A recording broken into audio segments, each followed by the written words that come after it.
Good morning, శుభోదయం. 99% ఎజెండాకు స్వాగతం. దాదాపు గత నెల రోజులుగా రాష్ట్రంలో జూడాల సమ్మె జరుగుతుంది. తెలంగాణ రాష్ట్రంలో జూడాల సమ్మె జరుగుతుంది. అయితే ఎప్పుడు లేనంతగా ఏ సమ్మెకు లేనంత వ్యతిరేకత జూడాల సమ్మెకు ఈసారి ప్రజల్లోనే వచ్చింది. ప్రభుత్వం కూడా చాలా తీవ్రంగా వ్యతిరేకిస్తూ ఉంటే నిన్న కొత్తగా హైకోర్టు కూడా ఈ సమ్మెను వ్యతిరేకిస్తూ వ్యాఖ్యలు చేసింది. ఈ నేపథ్యంలో అసలు జూడాల సమ్మె ఎందుకు చేస్తున్నారు ఈ విషయం ఇప్పటికే మనం ఒకసారి మాట్లాడాం. బట్ స్టిల్ వాళ్ళు ఒక రూరల్ కంపల్సరీ అపాయింట్మెంట్కి సంబంధించి కాకుండా మిగిలిన అన్ని అంశాలను చాలా న్యాయబద్ధంగానే వాళ్ళ కొంత న్యాయబద్ధంగా డిమాండ్స్ ఉన్నప్పటికీ కూడా ఈ ఒక్క డిమాండ్ వల్ల రూరల్ ప్రాంతాలకు వెళ్ళి గ్రామీణ ప్రాంతాలకు వెళ్ళి పనిచేయడానికి సిద్ధంగా లేవనే ఒక సంకేతాలు వెళ్ళటంతోనే ఈ సమ్మె పట్ల ఇంత వ్యతిరేకత వ్యక్తమవుతుందా, నిజంగానే ఈ సమ్మె డిమాండ్లో ఎటువంటి న్యాయం లేదా అన్న విషయాలు మనం మాట్లాడుకోబోతున్నాం ఈరోజు ఎజెండాలో. దానికి ముందుగా వివిధ పత్రికల్లో వచ్చిన పతాక శీర్షికలు ఒకసారి చూద్దాం. ముందుగా విశాలాంధ్ర, మోదీ సర్కార్ అధికారంలోకి రావడానికి ప్రధానంగా మధ్యతరగతిని ఆకట్టుకోవడానికి చేసిన ఒక వాగ్దానం నల్లధనాన్ని వెనక్కి తీసుకొస్తామని. ఒక మాటగా నల్లధనం తీసుకొస్తే బయట ఉన్న నల్లధనం ఏదైతే ఉందో తీసుకొస్తే ఈ దేశంలో ఉన్న ప్రతి వ్యక్తికి 15 లక్షల రూపాయలు వస్తాయని ఒక మాట కూడా చెప్పారు, which is really big money. So దాదాపుగా కొంతమంది నిజంగానే నల్లధనం వెనక్కి వస్తే మన అకౌంట్స్లోకి 15 లక్షలు వస్తాయని నమ్మిన అమాయకులు కూడా లేకపోలేదు. ఈ నేపథ్యంలో నల్లధనానికి సంబంధించి అధికారంలోకి వచ్చినప్పటి నుంచి కేంద్ర సర్కార్ అనేక పిల్లి మొగ్గలు వేస్తూ ఉంది. కొండంత రాగం తీసి తందానా అని ఒక తెలుగులో ఒక సామెత ఉంది. సరిగ్గా దానికి సరిపోయే పద్ధతిలో తమ దగ్గర ఇప్పటికి 800 పేర్లు మాత్రమే ఉన్నాయని చెప్తూ ఉన్న ప్రభుత్వం చాలా కాలంగా నిజానికి కొన్ని వేల పేర్లు ఉన్నాయి. స్విస్ బ్యాంకుల్లో ఉన్న పేర్లు చాలా తక్కువ. ప్రపంచవ్యాప్తంగా 30 దేశాల్లో ఇటువంటి నల్లధనం ఉంది. సో అందులో కూడా తమ దగ్గర కేవలం 800 మాత్రమే పేర్లు ఉన్నాయని చెప్పిన ప్రభుత్వం చివరికి 8 పేర్లు మాత్రమే నిన్న సుప్రీంకోర్టుకి సమర్పించింది. 8 పేర్లలో కూడా నిజానికి 8ని కూడా చూస్తే 3గానే చూడాలి. ఒక కుటుంబానికి చెందిన 5 గోవాకి చెందిన మైనింగ్ కంపెనీకి చెందిన కుటుంబానికి చెందిన 5 పేర్లు, మిగిలిన 2 పేర్లు. సో అదే ఇవాళ ప్రధానంగా దాదాపుగా అన్ని పత్రికల్లోనూ వార్త. సుప్రీంకోర్టు ముందు మోడీ సర్కార్ బ్లాక్ మ్యాజిక్ అంటూ 8 మంది నల్ల కుబేర్ల జాబితా విడుదల. విదేశీ ఖాతాలన్నీ నల్లవంటే ఎలా అని నిలదీత. వాయిదాల పద్ధతిలో ఫాయిదా ఫార్ములా.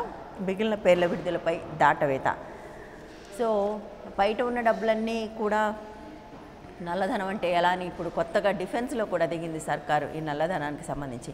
బట్ కొద్ది కాలంగా మన ఆర్థికవేత్తలు చెప్తున్నారు బయట దేశాల్లో నల్లధనం అనేది పాత కథ. 2000 సంవత్సరం తర్వాత ఆ కథ మారింది. ముఖ్యంగా 2000లో బీజేపీ ప్రభుత్వం, ఇప్పుడున్న ఎన్డీఏ సర్కార్ 1 అంటుందండి, ఆ సర్కారు హయాంలోనే ఆ రూట్స్ అన్నీ కూడా క్లియర్ అయిపోయాయి. కేవలం ఇప్పుడు బయట లేవు. బయట ఉన్న ఏ ధనమైనా కూడా త్రూ మారిషస్ మనకు ఇండియాలోకి వచ్చే అవకాశం ఉంది. అక్కడ మీరు ఏదో ఒక కంపెనీ ఒక చిన్న గది లేకుండా కూడా ఒక కంపెనీ ఏర్పాటు చేసి దాని ద్వారా మీరు ఎవరికి ఏం చెప్పకుండా డబ్బులు తీసుకొచ్చుకునే అవకాశం ఉంది. అట్లా చాలా డబ్బు రౌండ్ రూట్లో ఇటువంటి నల్లధనం ఎప్పుడో దేశంలోకి వచ్చేసింది. దేశంలోకి వచ్చేది నల్లధనంగా దేశ ఆర్థిక వ్యవస్థని అస్థిరపరుస్తూ ఉంది. 2000 సంవత్సరం తర్వాత అనేక ఆర్థిక అస్థిరతలకు ఈ రౌండ్ అబౌట్ రూట్లో వచ్చిన నల్లధనం ఏదైతే ఉందో ఇదే కారణంగా మారింది అనేది చాలా కాలంగా ఆర్థికవేత్తలు చెప్తూ ఉన్నారు. సో నల్లధనం నిజానికి బయట కంటే కూడా దేశంలోనే ఎక్కువ ఉంది. ఆ ఉన్న కాస్త చెప్పడానికి కూడా మనకు 100 సమస్యలు ఉన్నాయని సర్కార్ చెప్తుంది. బట్ ఈ సమస్యలన్నీ ముందు తెలియవా అని అడిగితే బహుశా మనం అమాయకులు అనుకుంటారు. ఎందుకంటే రాజకీయ నాయకులు ఏదైనా చెప్పగలరు. బట్ ఒకసారి అధికారంలోకి వచ్చే వరకు ఏదైనా చెప్పడం, అధికారంలోకి వచ్చిన తర్వాత ఏరు దాటాక తెప్ప తగలేయటం అనేది చాలా నార్మల్. ఇది ఒక సాంప్రదాయంగా దేశంలో మారుతుంది. తెలిసి కూడా ఇటువంటి ప్రశ్నలు అడుగుతారని వాళ్ళు మన అడగచ్చు. సో 800 పేర్లు ఉన్నాయని చెప్తున్న ప్రభుత్వం అందులో 8 పేర్లు, అందులోనూ ఒక కుటుంబానికి చెందిన 5 పేర్లు, ఇంకొక 2 పేర్లు మాత్రమే బయటపెట్టింది. బట్ ఈ ముగ్గురు కూడా ఈ 2 పార్టీలకు ఏవైతే దేశాన్ని ఇంతకాలంగా పాలిస్తూ వచ్చాయో కాంగ్రెస్ బీజేపీలకు చందాలు ఇవ్వలేదా అంటే ఇవ్వలేదు అని చెప్పగలిగే స్థితిలో ఈ పార్టీలు ఉన్నాయని కూడా ఆలోచించాల్సి ఉంటుంది. సో మరికొన్ని పేర్లు పెడతాం.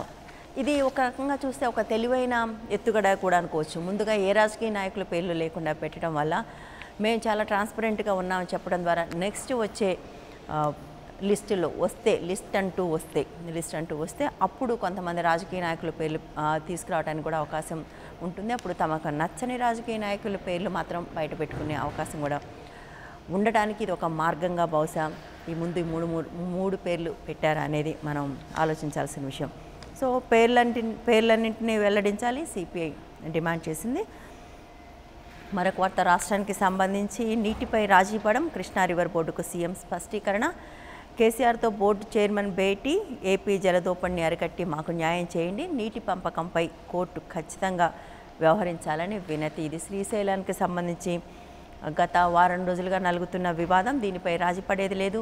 నవంబర్ 5 దాకా తప్పనిసరిగా విద్యుత్ ఉత్పత్తి చేసి తీరుతామని తెలంగాణ సర్కార్ తేల్చి చెప్పింది. నిజానికి ఇది మనం 3 రోజుల క్రితం చెప్పుకున్నాం, ఇది 15 రోజుల కోసం జరుగుతున్న వ్యవహారం అని. ఎందుకంటే 15 రోజుల తర్వాత ఎలాగూ ఇక్కడ విద్యుత్ డిమాండ్ తగ్గిపోతుంది, వ్యవసాయ విద్యుత్ డిమాండ్ తగ్గిపోతుంది కనుక అప్పుడు ఎలాగూ ఉత్పత్తి ఉండదు, ఆ తర్వాత చేసే అవకాశం కూడా ఉండదు. కేవలం 20 టీఎంసీలకు సంబంధించి 854 834 అనే ఒక చిన్న వివాదానికి సంబంధించి అటు ఆ ప్రభుత్వం ఇటు ఈ ప్రభుత్వం కూడా మొండి పట్టుకుని కూర్చుని ఉన్నారనేది స్పష్టంగా తెలుస్తున్న విషయం. సో ఎలాగూ నవంబర్ 5 తర్వాత ఈ విద్యుత్ ఉత్పత్తి అనేది ఆగిపోక తప్పదు. ఒకవైపు వ్యవసాయ విద్యుత్కు డిమాండ్ తగ్గిపోతుంది, మరొక వైపు నీటి స్థాయి కూడా 800 వాటెవర్ కనీస స్థాయికి కూడా చేరే అవకాశం ఉంది. కాబట్టి ఆ తర్వాత ఎలాగూ జరిగే అవకాశం లేదు. జర్నలిస్టులకు ఆరోగ్య బీమా కార్డులు, సచివాలయంలో ఏపీడబ్ల్యూజే ప్రతినిధులతో సమావేశమైన ఏపీ ఆరోగ్య శాఖ మంత్రి కామినేని శ్రీనివాసరావు. ఎవరైతే ఉద్యోగస్తులకు ఏవైతే హెల్త్ కార్డ్స్ ఉన్నాయో అవే హెల్త్ కార్డ్స్ని జర్నలిస్టులకు కూడా ఎక్స్టెండ్ చేస్తామంటూ నిన్న ఆంధ్రప్రదేశ్ ప్రభుత్వం నిర్ణయించింది. దానికి సంబంధించి నిన్న నిర్ణయం కూడా జరిగింది. వచ్చే నెల 16వ తారీఖున పత్రికా దినోత్సవం సందర్భంగా ఈ హెల్త్ కార్డులను అందించేందుకు ప్రయత్నాలు చేస్తున్నట్టుగా వార్త ఇది. సో ఇక్కడ తెలంగాణలో ఇప్పటికే ఉద్యోగస్తులకు అన్లిమిటెడ్ కవరేజ్ ఉన్న హెల్త్ కార్డులు ఇవ్వాలని నిర్ణయం జరిగిన విషయం అందరికీ తెలిసిందే. బట్ దాని మీద తీవ్రమైన వ్యతిరేకత వచ్చింది. రాజకీయ నాయకులు ఎవరూ మాట్లాడటం లేదు. ఎందుకంటే అందరికీ ఉద్యోగస్తులతో పనులుంటాయి. రేపు అధికారంలోకి రావాలంటే ఉద్యోగస్తులను మంచి చేసుకోవాలనే ఒక ధోరణి ఇక్కడ ఉంది కనుక ఎవరూ మాట్లాడటం లేదు. బట్ సోషల్ మీడియాలో దాని పట్ల తీవ్రమైన వ్యతిరేకత వచ్చింది. ఎందుకంటే అన్లిమిటెడ్ కవరేజ్ అనేది అన్లిమిటెడ్ కరప్షన్కి దారితీస్తుంది అనేది. సో చాలా కాలం క్రితం ఇక్కడ కూడా తెలంగాణ సర్కార్ కూడా జర్నలిస్టులు కూడా ఇదే స్థాయిలో హెల్త్ కార్డులు ఇస్తామని చెప్పి ఉంది. బట్ ఇప్పటివరకు ఇవ్వలేదు. ఇప్పుడున్న హెల్త్ కార్డులు అయితే నిజంగా ఒక పెద్ద ఫార్స్. సంవత్సరానికి జర్నలిస్టులు 1000 రూపాయలు కడితే వచ్చేది ₹1,00,000 బీమా, అది కూడా ఫ్యామిలీ ఆఫ్ 4కి మాత్రం. నలుగురికి ₹1,00,000 బీమా, అది కూడా సంవత్సరానికి 1000 రూపాయలు జర్నలిస్టులు కట్టాలి. ఆ తర్వాత వచ్చే దాని ద్వారా వచ్చే కవరేజ్ ఏదైతే ఉందో అది చాలా చాలా లిమిటెడ్. ఏదైతే మేజర్గా సమస్యలు ఉంటాయి ఒక్క సమస్య కూడా అందులో కవర్ కాకపోవడంతో చాలా కాలంగా అసంతృప్తిగా ఉన్నారు జర్నలిస్టులు. సో ఈ నేపథ్యంలో ఆంధ్రప్రదేశ్ సర్కార్ అక్కడ జర్నలిస్టులకు ఆరోగ్య బీమా కార్డులు ఇస్తున్నట్టుగా ప్రకటించింది. బట్ ఈ కార్డులు ఎలా ఉండబోతున్నాయనే చూడాలి.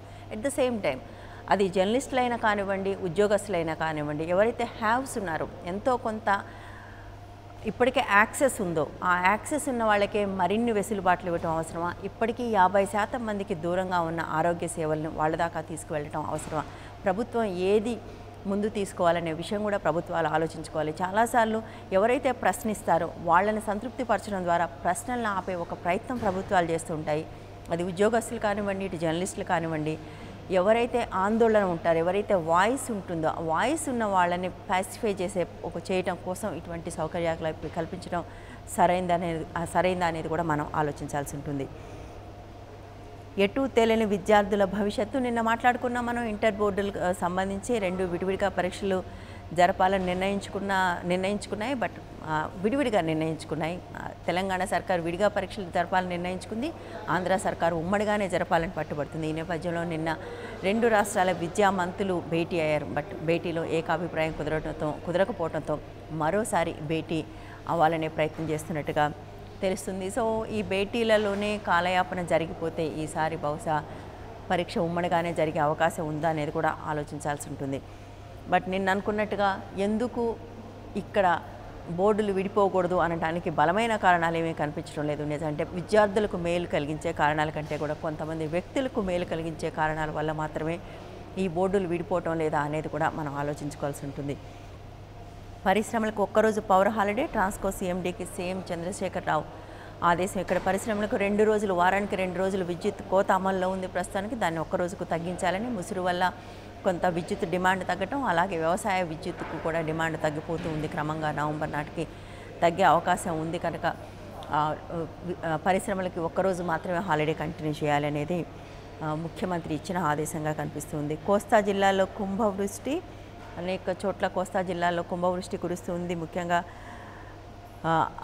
అనేక వాగులకు గండ్లు పడటం, జలాశయాలకు నీళ్లు రావడంతో పాటుగా ప్రకాశం జిల్లాలో, ఒంగోలు జిల్లాలో కూడా విపరీతమైన వర్షాలు ఉండటంతో అక్కడ ఏర్లు తెగిపోతున్నాయి. కొన్ని చోట్ల ఒక ఎద్దువాగులో 2 మహిళలు కూడా గల్లంతయ్యారు. అనేక జలాశయాలకు భారీగా వరద నీరు వస్తుంది. నిన్న నీరు వదిలేయటంతో ప్రకాశం బ్యారేజ్ నుంచి కూడా చాలా నీరు సముద్రంలోకి వదిలేయాల్సి వచ్చిన పరిస్థితి ఉంది.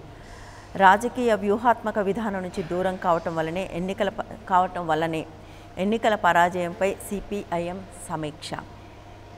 రాజకీయ వ్యూహాలు సరిగా లేకపోవటం వల్లే లేదా పాత రాజకీయ వ్యూహాలకు దూరం కావటం వల్లనే తాము పరాజయం పొందామనేది సిపిఐ చేసుకుంటున్న ఆత్మవిమర్శ. ఢిల్లీలో జరుగుతున్న మేధో మదన సదస్సులో పార్టీ నేత సీతారాం ఏచూరి దీనికి సంబంధించి ఒక 4 పేజీల ప్రతిపాదన చేయడంతో నిన్న సమావేశాలు అది కలకలం రేపింది అనేది ఒక వార్త.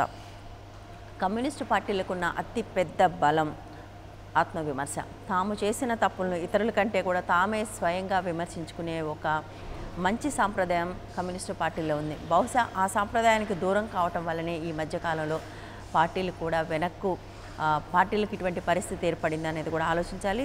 గుడ్, తప్పనిసరిగానే ఇది ఒక సంతోషించాల్సిన అంశం. ఆత్మవిమర్శకు పాల్పడటం అనేది ఎప్పుడైనా మంచిదే. 2వ విడత ఇంజనీరింగ్ కౌన్సిలింగ్కి సుప్రీం గ్రీన్ సిగ్నల్. ఒక్కొక్కసారి మనం ప్రజలన్నా, విద్యార్థులన్నా, వాళ్ళ భవిష్యత్తులన్నా కూడా ప్రభుత్వాలకి, కోర్టులకు కూడా ఒక్కొక్కసారి హాస్యాస్పదంగా ఉంటాయనడానికి ఇది ఒక ఉదాహరణ. అక్టోబర్ వరకు కౌన్సిలింగ్ జరపడానికి అక్టోబర్ వరకు గడువు కావాలంటే కుదరదంటే కుదరదని తేల్చి చెప్పింది సుప్రీంకోర్టు. ఆ తర్వాత కుదరదంటే మేము చేసి తీరుతామని డంబాలు పలికింది ఆంధ్రప్రదేశ్ గవర్నమెంట్. కానీ సమయానికి పూర్తి చేయలేకపోయి మళ్ళీ వెళ్ళి మేము మళ్ళీ చేస్తాము, మాకు మళ్ళీ గడువు కావాలని ఆంధ్రప్రదేశ్ అడిగింది. మొన్న ఎలా చేస్తామన్నారు, ఇప్పుడెందుకు చేయలేకపోయారని సుప్రీంకోర్టు అడిగింది. సో అక్కడితో ఆగిపోయింది. 174 కాలేజీలకు కౌన్సిలింగ్కి అనుమతించకపోవడంతో అవి సుప్రీంకోర్టుకి వెళ్తే వాటికి మళ్ళీ అవకాశం కల్పిస్తూ నవంబర్ దాకా సమయం కల్పించింది. సో విద్యార్థుల భవిష్యత్తే ముఖ్యం అని చెప్పిన కోర్టులు కానివ్వండి, ప్రభుత్వాలు కానివ్వండి, ఇలా ఇన్ని రకాలుగా నిర్ణయాలు ఎలా మార్చుకోగలుగుతాయి అనేది మన ముందున్న ప్రశ్న. సో అది ఇంకొక అంశం, సమ్మె విరమించి విధుల్లో చేరండి, జూడాలకు హైకోర్టు ఆదేశం. ఇవాళ మనం మాట్లాడుకోబోతున్న అంశం ఇదే. ఎప్పుడూ లేనంత వ్యతిరేకత ఇవాళ జూడాల సమ్మెపై ఇటు ప్రజల నుంచి మాత్రమే కాదు, ప్రభుత్వం కూడా వ్యతిరేకంగా ఉంది. ఒకవైపు హైకోర్టు కూడా వ్యతిరేకంగా వ్యాఖ్యలు చేసే నేపథ్యంలో నిజంగా జూడాల సమ్మె సందర్భంగా చేస్తున్న డిమాండ్స్ ఏవైతే ఉన్నాయో వాటిలో న్యాయం ఎంత, అన్యాయం ఎంత అన్న విషయం మనం మాట్లాడుకోబోతున్నాం.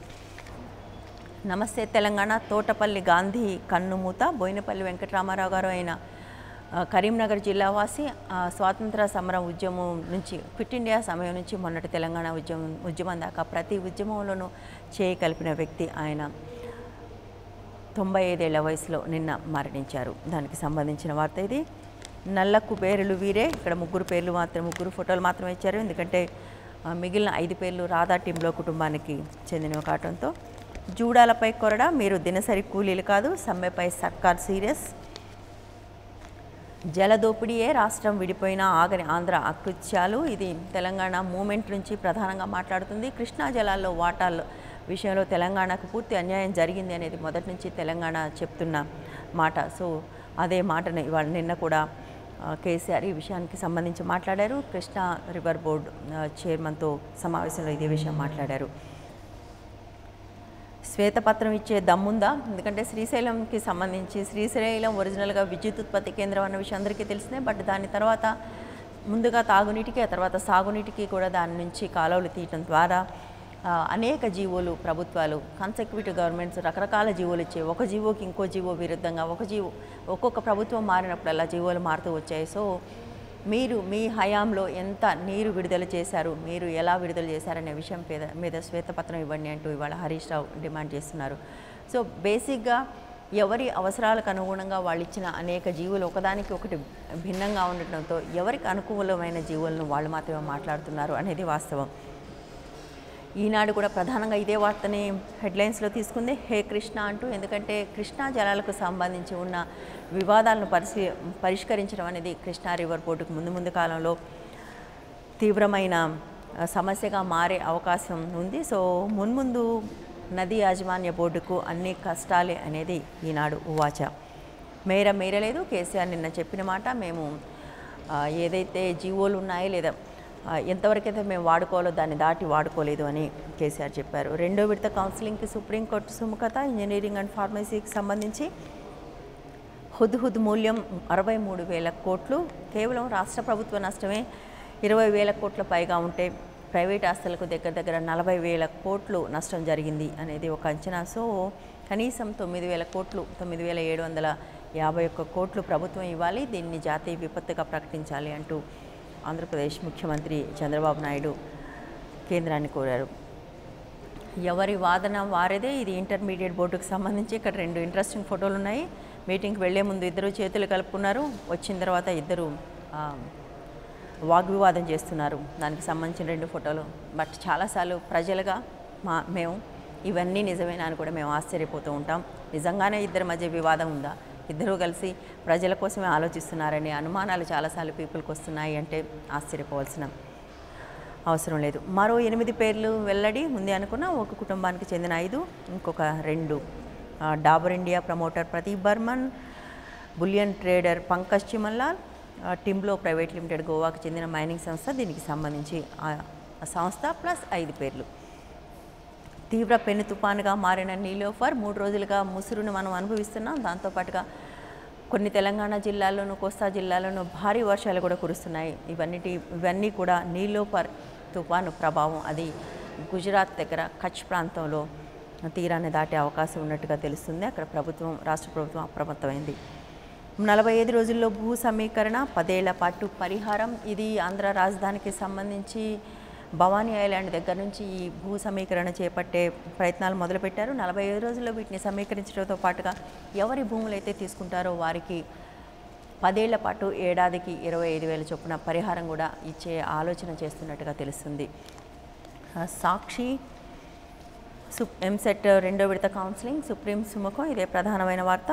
అనారోగ్య కేంద్రాలు, ముఖ్యంగా హైదరాబాద్లో ఉన్న అనేక ప్రైమరీ హెల్త్ కేర్ సెంటర్స్లో ఎటువంటి సౌకర్యాలు లేకపోవడంతో అనేక మంది పేషెంట్లు ఇబ్బంది పడుతున్నారనేది ఇక్కడ ప్రధానమైన వార్త.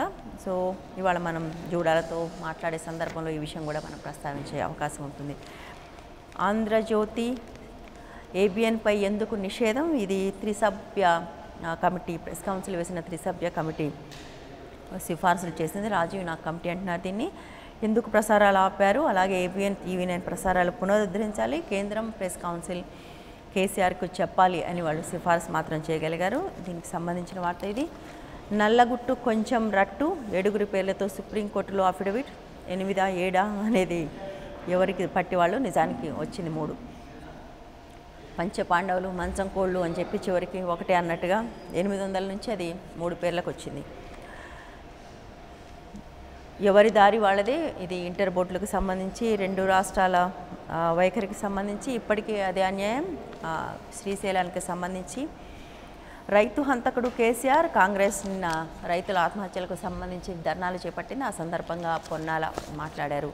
రైతు హంతకుడు కేసీఆర్ అంటూ ఆయన ఇటు కేసీఆర్ని అటు చంద్రబాబును ఇద్దరిని కూడా దీనికి సంబంధించి నిందిస్తున్నారు. ఇవి ప్రధానంగా ఇవాళ వివిధ పత్రికల్లో వచ్చిన వార్తలు. ఆ తర్వాత మనం మాట్లాడుకోబోతున్నాం జూడాల సమ్మెకు సంబంధించి ఏది న్యాయం ఏది అన్యాయం అనే విషయం మాట్లాడుకోబోతున్నాం. దానికి ముందు ఒక చిన్న బ్రేక్.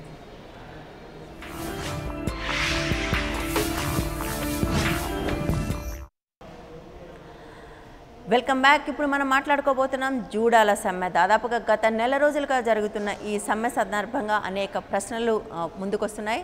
ముఖ్యంగా దీని పట్ల తీవ్రంగా నిరసన వ్యక్తమవుతున్న నేపథ్యంలో అసలు జూడాలు దేనికోసం డిమాండ్ చేస్తున్నారు, ఈ డిమాండ్లో ఉన్న న్యాయం ఎంత అన్యాయం ఎంత అన్న విషయం మనం మాట్లాడుకోబోతున్నాం. దానికి ముందుగా దీనికి సంబంధించిన ఒక కథనాన్ని, ముఖ్యంగా నిన్న హైకోర్టు వ్యాఖ్యలకు సంబంధించిన కథనాన్ని ఒకసారి చూద్దాం.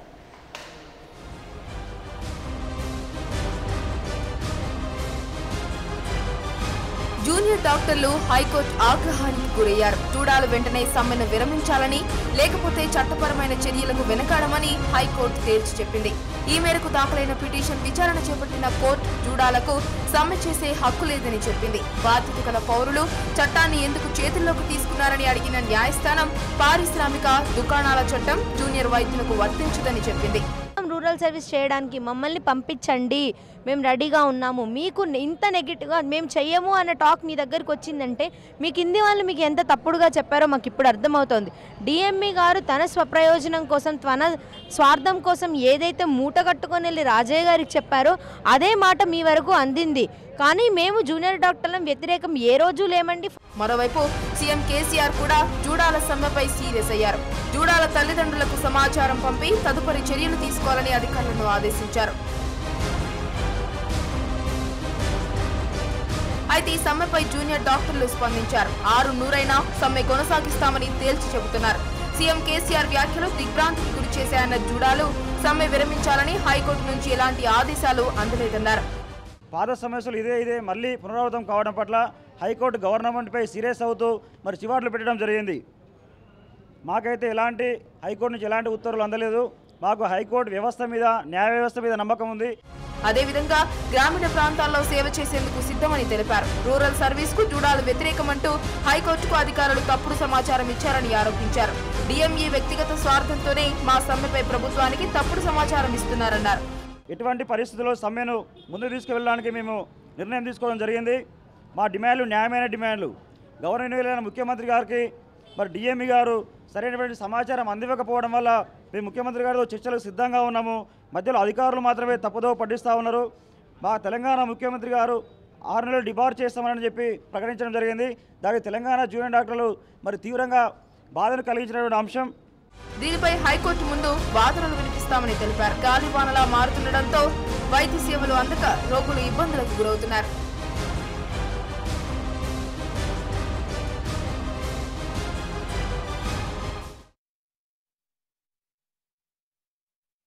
నేపథ్యంలో వారి తరపున వాదన వినిపించడం కోసం మనతో స్టూడియోలో ఉన్నారు డాక్టర్ స్వప్నిక, డాక్టర్ నరేష్, ఇద్దరు కూడా junior doctors media spokes persons. Good morning. So ఇంత వ్యతిరేకత ఈ సమ్మె మీద ఎందుకు వచ్చిందని మీరు అనుకుంటున్నారు? ఒకవైపు ప్రజల నుంచి వస్తుంది, సోషల్ మీడియాలో చాలా వ్యతిరేకత కనిపిస్తూ ఉంది. మీ వాదన సరిగా వినిపించకపోవటం నిజంగానే మీ డిమాండ్స్లో సరైన న్యాయం లేదనుకోవాలా? One of you. Wrong projection జరిగిందండి. మేము ఫస్ట్ నుంచి కూడా రూరల్ సర్వీస్కి వ్యతిరేకం ఏ రోజు లేము, క్లియర్గా చెప్తున్నాము. రూరల్ సర్వీస్ అనేది తప్పు కాదు అని ఫస్ట్ నుంచి మేము చెప్తున్నాను. కానీ రూరల్ సర్వీస్ని ఏ రకంగా వీళ్ళు ఏ ప్రాతిపదికన రూరల్ సర్వీస్కి కౌన్సిలింగ్ చేస్తున్నారో అది తప్పు. అది మెరుగుపరుచుకోవడానికి, అది సంస్కరించుకోవడానికి మాత్రమే మేము ఈ ఫైట్ చేస్తూ ఉన్నాము. ఓకే, అంటే ఏ ప్రాతిపదికన చేస్తున్నారని మీరు అంటున్నారు, ఎందుకు తప్పు అని అంటున్నారు, మీరు అది ఎలా ఉండాలని అనుకుంటున్నారు? రూరల్ సర్వీస్ ఏంటంటే ఫస్ట్ కొత్త స్టేట్ ఫామ్ అయినాక మన జనాభా ఎంత, ఎన్ని రూరల్ ఏరియాస్ ఉన్నాయి, ఎన్ని అర్బన్ ఏరియాస్ ఉన్నాయి, ఎన్ని పిహెచ్సిస్ కావాలి, సిహెచ్సిస్ కావాలి, ఏరియా హాస్పిటల్స్ కావాలి, అందులో ఎంత రిక్వైర్మెంట్ డాక్టర్ ఉంటుంది, వాళ్ళకి సపోర్టింగ్ స్టాఫ్ నర్సెస్ ఎంతమంది ఉండాలి, వార్డ్ బాయ్స్ ఎంతమంది ఉండాలి, ఇన్ఫ్రాస్ట్రక్చర్ ఏముండాలి, ఇవన్నీ మొత్తం ఒక ప్లాన్ వేసుకున్నాక దెన్ అప్పుడు ఒక పాలసీ చేద్దాం. ఎంతమంది డాక్టర్స్ ఏ రకంగా వెళ్ళాలి, ఒక్కొక్క డాక్టర్ అక్కడ ఎన్నేళ్ళు పనిచేయాలి అనేది ఆ ప్రాతిపదికన చేసుకోవాలి తప్ప పాస్ అయిన ప్రతి ఒక్కరిని తీసుకెళ్ళి 1 year వర్క్ చేసుకొని వదిలేస్తాము, అది తప్పు. ఈ 1 year కూడా ఏ రోజు కరెక్ట్గా చేయలేదు. ఫస్ట్ టైం 6 months అయింది, సెకండ్ టైం 8 months అయింది, థర్డ్ టైం 9 months అయింది. ఇట్లా కాకుండా వీళ్ళకు విజిట్ అండ్ అసలు ఏంటి మన తెలంగాణకు అవసరమైన పాలసీ ఏంటి అని చేసుకునే వెసులుబాటు మనకుంది. కొత్త గవర్నమెంట్ ఫామ్ అయ్యాక ఏ పాత యాక్ట్లు తీసుకోవాలి, ఏవి తీసుకోకూడదు, వేటిలో మార్పులు చేసుకోవాలన్న వెసులుబాటు మనకు ఉన్నప్పుడు ఎందుకు పాత చింతకాయ పచ్చడి లెక్క అదే యాక్ట్ని పట్టుకొని ప్రాకులాడుతుంది ఈ గవర్నమెంట్ అనే మా బాధ. అంటే పాత యాక్ట్ అనేది ఉన్నప్పుడు ఇప్పుడు కొత్తగా గవర్నమెంట్ రాగానే వెంటనే సమ్మెకు దిగాల్సిన అవసరం ఏంటంటే, కొత్త గవర్నమెంట్ వచ్చింది, కొత్త సమస్యలు, అనేక సమస్యలు ఉన్నాయి. ఈ నేపథ్యంలో సమ్మెకు దిగటం వల్ల వస్తున్న ఇబ్బందుల సంగతి ఏంటి? మేము వెంటనే దిగలేదండి. గవర్నమెంట్ ఫామ్ అయిన ఫస్ట్ డే నుంచి మా ప్రెసిడెంట్ కానీ ఇంకా వేరే యాక్టివ్ పీపుల్ కానీ వెళ్ళి 4 months పాటు వరుసగా రిప్రజెంటేషన్స్ ఇవ్వడం జరిగింది. ఇంకోటి కౌన్సిలింగ్ నోటిఫికేషన్ 2 daysలో వేసిన వెంటనే మేము డిఎంఈ గారి దగ్గర కూడా వెళ్ళి కలిసాం. సార్ కౌన్సిలింగ్ నోటిఫికేషన్ వేయండి, ఇంకా మన మధ్య డిస్కషన్స్ జరుగుతూనే ఉన్నాయి, అవసరం లేదు ఇప్పుడు కౌన్సిలింగ్, అంటే మీరు ఏమైనా చేసుకోండి మేము కౌన్సిలింగ్ చేస్తాము అంటే we don't have any other option to stop the counselling other than going to strike. అంటే ఇన్ని సంవత్సరాలుగా చేస్తున్నది ఒక్క సంవత్సరం ఆపి తీరాలనే పట్టుదల మీకెందుకు? ఇది మీరు అన్నట్టుగా పాత వ్యవస్థ ఇప్పటిదాకా జరుగుతూనే ఉంది, వెళ్తూనే ఉన్నారు, ప్రతిసారి ఇదే విషయం మీద సమ్మె చేస్తున్నారు, ఇప్పుడు ఎందుకు ఆపి తీరాలనే పట్టుదల? I make you clear. First 2010లో ఏదైతే మేమంతా ఈ కొత్త సిస్టమ్ ఇంప్లిమెంట్ అయిందో అప్పటి నుంచి వ్యతిరేకత ఉంది. మాకు ఏమిచ్చారు అంటే ఒక కమిటీ ఫామ్ చేస్తాము, 8 మెంబర్స్ కమిటీ ఫామ్ చేస్తాము, దాని బేసిస్ మీద ఈ సర్వీస్ ఎట్లుండాలి అనేది వి విల్ డాక్యుమెంట్ 1 ఒకటి చేసుకుందామని క్లియర్గా చెప్పారు. కానీ కమిటీలో ఎంతమందిని తీసుకున్నారు? 5 మంది గవర్నమెంట్ తరపు నుంచి అంట, 3 జూనియర్ డాక్టర్స్ తరపు నుంచి. ఇది ఏ రకంగా అయినా 50-50 రేషియో తీసుకున్నా కూడా ఎట్లా వస్తుంది? 3 జూనియర్ డాక్టర్స్ సిగ్నేచర్ చేయలేదు, ఇంకా గవర్నమెంట్ తరపు నుంచి 5గురిలో కూడా ఒకరు సిగ్నేచర్ చేయలేదు. మొత్తం కమిటీలో మొత్తం ఆ రిపోర్ట్లో 4 సిగ్నేచర్ చేస్తే ఆ కమిటీని బేస్ చేసుకోకుండా దాని మీద ఒపీనియన్ తీసుకోకుండా మళ్ళీ ఏదో కొత్త ఎక్స్పర్ట్ కమిటీ అని అసలు అందులో మెంబర్స్ ఎవరో ఏంటి తెలియకుండా ఓకే ఎక్స్పర్ట్ కమిటీ ఒకటి ఇచ్చేసింది ఒపీనియన్, దాన్ని బట్టి జూనియర్ డాక్టర్స్ చేసేయాలి అని వాళ్ళంతటా వాళ్ళు ఇచ్చేశారు. అది ఫస్ట్ నుంచి మేము దానికి వ్యతిరేకంగానే ఉన్నాము. అసలు ఏది పాజిటివ్గా లేదు. దాన్ని పట్టుకొని ఇంకా ఇప్పుడు కొత్తగా ఏం మేము స్ట్రైక్ స్టార్ట్ చేయలేదండి. 2010లో ఏదైతే వీళ్ళు అప్పటి నుంచి ఈ కొత్త ఇది స్టార్ట్ చేశారో అప్పటి నుంచి మేము వ్యతిరేకిస్తూనే ఉన్నాం. బట్ మీరు ఏం చెప్పినప్పటికీ కూడా బయటకి అందరికీ అర్థమవుతున్నది ఒకటే విషయం, మీరు రూరల్ సర్వీస్ చేయడానికి సిద్ధంగా లేరు అనేది. ఏం చెప్పినా మీరు అటు తిప్పి ఇటు తిప్పి అది సరిగా చేస్తాము ఇంకోలాగా చేస్తామంటారు, రూరల్ సర్వీస్ చెయ్యమని నేను అనుకుంటాం మీ దగ్గర ఒక 10 డిమాండ్స్ ఉన్నాయి. నంబర్ 1 డిమాండ్ ఇది. సో ఈ డిమాండ్ దగ్గరే మా దగ్గర 5 డిమాండ్స్ ఫస్ట్ నుంచి క్లియర్గా ఉన్నాం. టెంపరీ 1 ఇయర్ మ్యాండేటరీ సర్వీస్ అనేది తొలగించండి, పర్మనెంట్ రిక్రూట్మెంట్ చెయ్యండి, పర్మనెంట్ రిక్రూట్మెంట్ చేశాక కూడా ఏమైనా మిగిలితే వాలంటరీ రిక్రూట్మెంట్ చేయండి. ఈ వాలంటరీ రిక్రూట్మెంట్ చేసే వాళ్ళకు మాత్రమే హానరోరియం సివిల్ అసిస్టెంట్ సర్జెంట్కి ఈక్వల్గా ఇవ్వండి and payment should be regular and SPFN. So మేము ఏ డిమాండ్స్ అయితే పెట్టామో అందులో first demand is temporary 1 year mandatory service తొలగించాలి అని. ఎందుకు తొలగించాలి అనేదే ప్రశ్న. ఎందుకు ఉండాలి అనేది కూడా మీరు గవర్నమెంట్ని అడగండి. అది ఉండడం వల్ల డిఎంఈకి ఏం లాభము, గవర్నమెంట్కి ఏం లాభము, ప్రజలకి ఏం లాభము, డాక్టర్లకి ఏం లాభము, ఇది అన్నిటి స్పష్టంగా ఇప్పటికీ గవర్నమెంట్ ఎవరికి చెప్పలేకపోతుంది. ఒకటి ఓట్ బ్యాంక్ పాలిటిక్స్ అండి. లాస్ట్ ఇయర్ వరకు కూడా ఇదంతా vote bank politics. Swapnika right, మీరు చెప్పింది కరెక్ట్. ఎవరికి ఏం లాభం లేకపోవచ్చు, బట్ వేరే దేశాల్లో చాలా అభివృద్ధి చెందిన దేశాలన్నింటిలో కూడా మీరు ఒక డాక్టర్ కోర్సులో చేరడానికి ఇంత పని చేసి రావాలి, ఇంత పని చేస్తే తప్ప మీరు ఒక వాలంటరీ సర్వీస్ 3 ఏళ్ళు చేస్తే తప్ప మీకు అక్కడ డాక్టర్ కోర్సులో సీట్ రాదు. ఇక్కడ అటువంటి నిబంధన ఏమీ లేదు, డైరెక్ట్గా వస్తారు. ప్రజలతో సంబంధం లేని వైద్యం ఒకటి ఉంది, ఫర్గెట్ ఎవ్రీథింగ్. ప్రభుత్వానికి నష్టమా ఇంకెవరికి నష్టమా? కనీసం నేను అనుకుంటాను ఒక డాక్టర్స్గా ప్రజలతో ప్రత్యక్షంగా ఉండే ఒక అవకాశం ఇది. దీన్నెందుకు మీరు వ్యతిరేకిస్తున్నారు? మనము ఒక కంట్రీ గురించి మాట్లాడుతున్నప్పుడు కంట్రీలో ఉండే డాక్టర్ గురించి మాట్లాడకూడదండి, మొత్తం హెల్త్ సిస్టమ్ గురించి మాట్లాడాలి. రైట్ రైట్ రైట్, నేను కాదనట్లేదు, అదంతా వేరే విషయం. బట్ ఇక్కడి డాక్టర్స్ ఇక్కడ అదే విషయం, భారతదేశంలో చదువుకున్న డాక్టర్లకు ప్రజలకు డిస్కనెక్ట్ ఉందా లేదా? కనీసం ఆ డిస్కనెక్ట్ మిగిలినవన్నీ వదిలేండి, ఆ డిస్కనెక్ట్ని ఇక్కడ బాగు చేయడానికి ఉన్న ఏకైక అవకాశం కదా ఇది. ఎందుకు దాన్ని మీరు అలా ఎందుకు గుర్తించట్లేదు? కంప్లీట్గా ఉంది, కంప్లీట్ డిస్కనెక్షన్ చెప్తున్నాను నేను. వేరే దేశాల్లో హెల్త్ నో సర్వీస్ ఓరియంటేషన్, ఇక్కడ హెల్త్ ఇక్కడ డాక్టర్స్కి సర్వీస్ ఓరియంటేషన్ లేదు. ఎందుకంటే they were never taught it.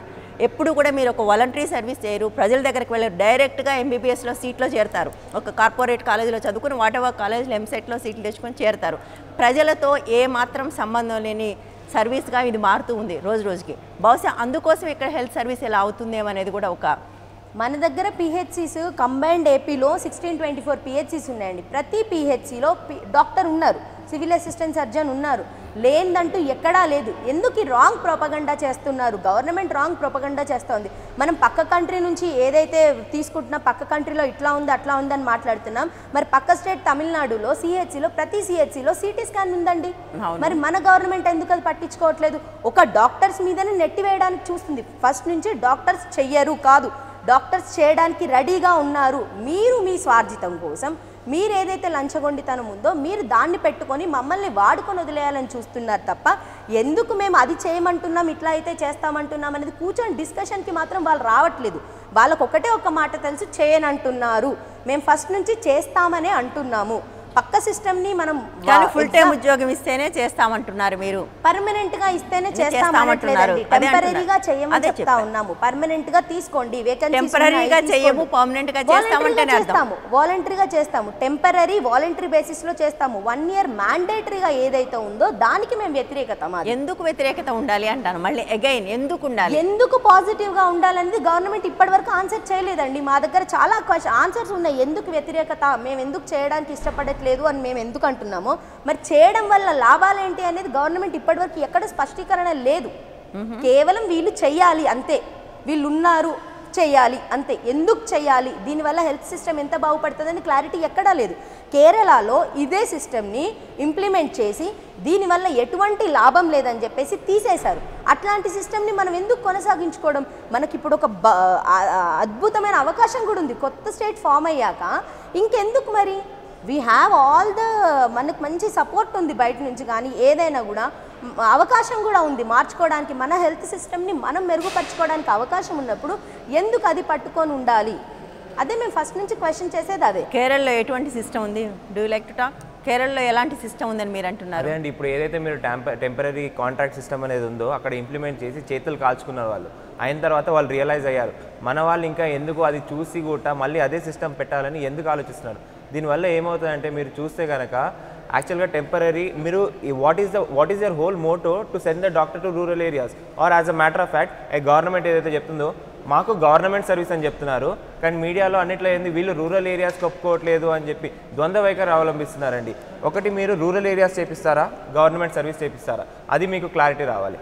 నిజంగా మీరు రూరల్ ఏరియాస్లో చేయించాలనుకుంటే మన కౌన్సిలింగ్లో అందరినీ ఉస్మానియా, గాంధీ, కాకతీయలో పోస్ట్ చేశారు. How do call this as a rural service? మేము అదే అడిగాం, సార్ మీరు దీన్ని రూరల్ సర్వీస్ అని ఎలా అంటారు అంటే ఆయన ఏమన్నారు, గౌరవనీయులు రాజయ్య గారు, దీన్ని గవర్నమెంట్ సర్వీస్ బాబు, గవర్నమెంట్ అంటే మేము మిమ్మల్ని ఎక్కడైనా పోస్ట్ చేస్తాం. సో గత ప్రభుత్వం దీన్ని the whole motto of last government to implement. మీరైతే రూరల్ సర్వీస్ మాత్రమే చేస్తారా, గవర్నమెంట్ సర్వీస్ చేయరా? అది ఎలాగో అది చేయనంటున్నారు కదా. ప్రతి ఒక్క సర్వీస్ చేయడానికి రెడీగా ఉన్నామండి. మేము ఎంబీబీఎస్ జాయిన్ అయిన డే 1 నుంచి వీఆర్ సర్వీస్ ఓరియంటెడ్. మీరు చూస్తే కనుక ప్రతి ఒక్క ఎంబీబీఎస్ మీరు మాకు ఒక 13 years పడుతుందండి డాక్టర్ అవ్వడానికి, పూర్తిగా డిఎం ఎంసీఎస్తో కలుపుకుంటే. అందులో కేవలం ఫస్ట్ 4 years మాత్రమే మేము కాలేజ్లో ఉంటాం. రైట్ ఫ్రమ్ ఇంటర్న్షిప్ని మేము ప్రజలతోనే ఉంటాము. మేము treatment as a matter of fact మేము హాస్పిటల్స్లోనే ఉంటాము. మా క్లాసెస్ కూడా చాలా తక్కువ, హాస్పిటల్స్లోనే ఉండి మేము ప్రజలకు ట్రీట్మెంట్ చేసి అలా నేర్చుకుంటాం మేము. అంతేగాని మేము ఏదో ప్రజల నుంచి దూరంగా ఉండి టెక్స్ట్ బుక్స్లోనే నేర్చుకుంటాం అనేది చాలా అవాస్తవము. మీరు ప్రజలకు కనెక్షన్ లేదన్నారు, అది ముమ్మాటికి అవాస్తవం. మా దగ్గర ఇప్పుడు గాంధీ హాస్పిటల్ ఫర్ ఎగ్జాంపుల్ మీరు చూస్తే రూరల్ ఏరియాస్, ట్రైబల్ ఏరియాస్ అలాంటి కొన్ని ప్లేస్లు ఉన్నాయా అన్న ప్లేస్లో నుంచి వాళ్ళు వస్తారండి, వాళ్ళని కూడా ట్రీట్ చేస్తాం. మేము అదే అంటున్నాం. నిన్న మేము చాలామంది, మీరు అంటున్నారు చాలా వ్యతిరేకత ఉందని, అది పార్షల్లీ ట్రూ అండి. ఎందుకంటే మేము చాలామందితో కూడా మాట్లాడడం జరిగింది. మేమేమనుకున్నామంటే మా గొంతు నొక్కే ప్రయత్నం చేస్తున్నారు. అదే క్వశ్చన్ మేము ప్రజలతో అడిగిస్తే ఏం చెప్తారు అని మేము ఒక అవేర్నెస్ క్యాంపెయిన్ కూడా చేస్తాం. ప్రతి ఒక్క రూరల్ ఏరియాస్లో ఆటో వాడిని, రిక్షా వాడిని, ఫార్మర్ని అందరిని అడిగితే వాళ్ళు అదే అన్నారు, బాబు మీకు టెంపరీ డాక్టర్ కావాలా లేకుంటే పర్మనెంట్, నువ్వు ఎప్పుడు ఏమైనా నిన్ను చూసే ఒక పర్మనెంట్ డాక్టర్ నీ ఇంటి దగ్గర కావాలా అంటే, టెంపరీ వాళ్ళు ఎందుకు అబ్బా, మాకు పర్మనెంటే వాళ్ళు సరిగా ఉండట్లేదు, ఇంకా టెంపరీ వాళ్ళు వచ్చి ఏమన్నారు. మేము చెప్పేది అదే, మీకు ఎక్కడెక్కడ వేకెన్సీస్ ఉన్నాయి, you create an infrastructure such that infrastructure should be build strongly. అప్పుడు ఒక మంచి హెల్త్ సిస్టమ్ అనేది డెవలప్ అవుతుంది. కానీ ఇప్పుడు 9 months 3 months కౌన్సిలింగ్ డిలే చేశారండి, 9 months అంటున్నారు. రేపు పొద్దున ఇంకో 3 months డిలే చేస్తే 9 months. మరి ఇయర్లో 9 months ఉన్నప్పుడు మిగతా 3 months డాక్టర్ ఏమైపోవాలి? మిగతా 3 months వాళ్ళకి డాక్టర్స్ అవసరం లేరా? దీంట్లో ఇది ఒక్కటే కాదండి, చాలా అవకతవకలు ఉన్నాయి. ఇంప్లిమెంటేషన్లోనే చాలా ప్రాబ్లమ్స్ ఉన్నాయి. అదే మేము అడుగుతున్నాం. మేము రూరల్ సర్వీస్కి వ్యతిరేకం కాదు అని ఎప్పుడు చెప్పలేదు. We are for permanent. ఇప్పుడున్న ప్రతి ఒక్క జూనియర్ డాక్టర్ మీరు అడగండి, ప్రతి ఒక్కరు ఎస్. ఎందుకంటే నేను రూరల్ బ్యాక్గ్రౌండ్ నుంచి వచ్చింది, తను rural background. I'm even ready to go. రేపు నాకు పోస్టింగ్ ఇవ్వండి, నేను రూరల్ ఏరియాస్కి వెళ్ళి వర్క్ చేస్తాను. Why not?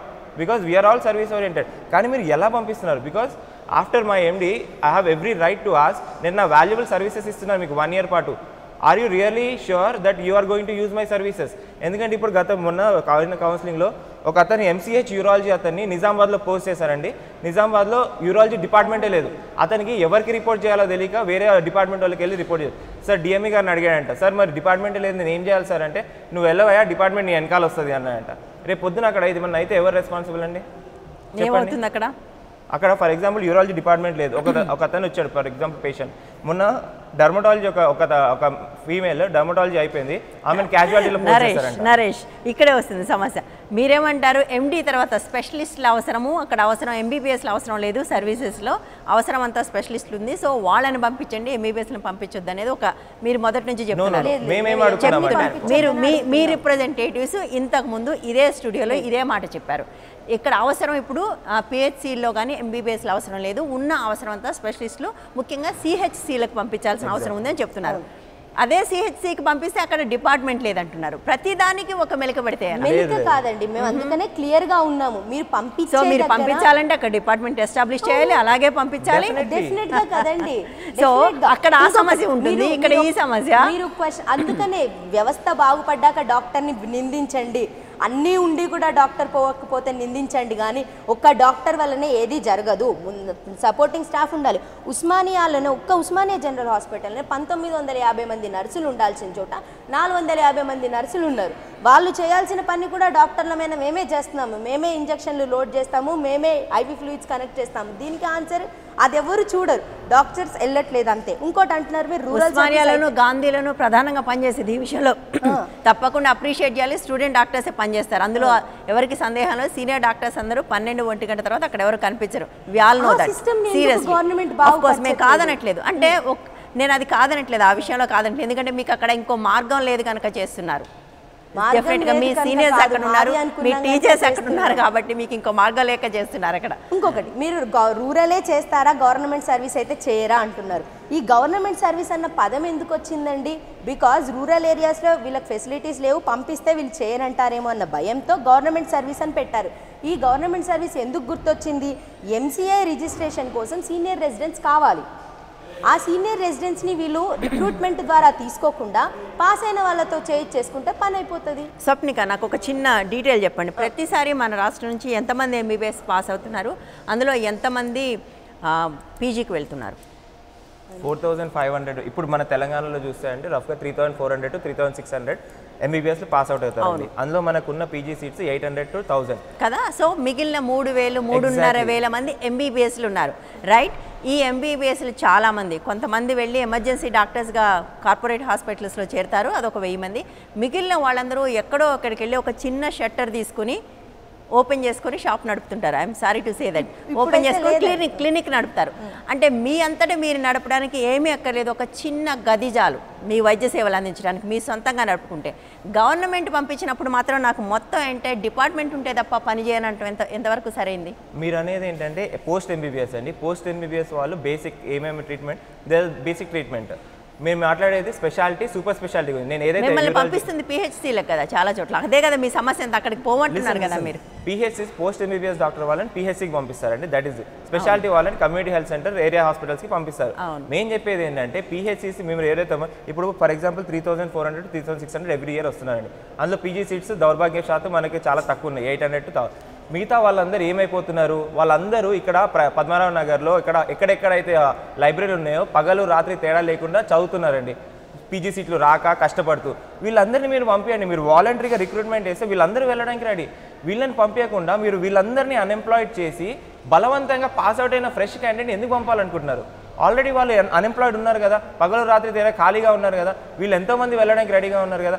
వీళ్ళని పంపించకుండా, మీరు ఖాళీగా ఉన్న వాళ్ళని పంపించకుండా ఫ్రెష్ పాస్ అవుట్ అయిన వాడిని బలవంతంగా మెడల్ వంచి మీరు వెళ్తే కానీ రిజిస్ట్రేషన్ చేయమనాల్సిన అవసరం గవర్నమెంట్కి ఏమొచ్చింది? గత గవర్నమెంట్ ఇదే తప్పు చేసింది, మన తెలంగాణ గవర్నమెంట్ కూడా ఇదే తప్పటడుగులు వేస్తే మమ్మల్ని ఏం చేయమంటారు? మరి ఎవరికి చెప్పుకోవాలి మా బాధ? రాజయ్య గారు మాట్లాడుతూ ఒక మాట అన్నారండి, ఏ హాస్పిటల్లో అయినా సరిపోయే వైద్యులు ఉన్నప్పటికీ extra service in government sector ఇది అంటున్నారు.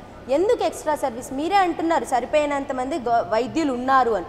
ఉన్నాక మళ్ళీ ఎందుకు ఎక్స్ట్రా సర్వీస్? ఎందుకు సబ్స్టాన్షియేట్ చేయండి, దేనివల్ల మీకు ఈ ఎక్స్ట్రా సర్వీస్ అవసరం వచ్చింది అనేది ఆన్సర్ అయితే ఇయ్యరు. డాక్టర్ ఉన్నాడు, సేవ చేయాలి, ఎక్స్ట్రా సర్వీస్ ఎందుకు? ఎక్స్ట్రా సర్వీస్ ఎవరికి లాభం?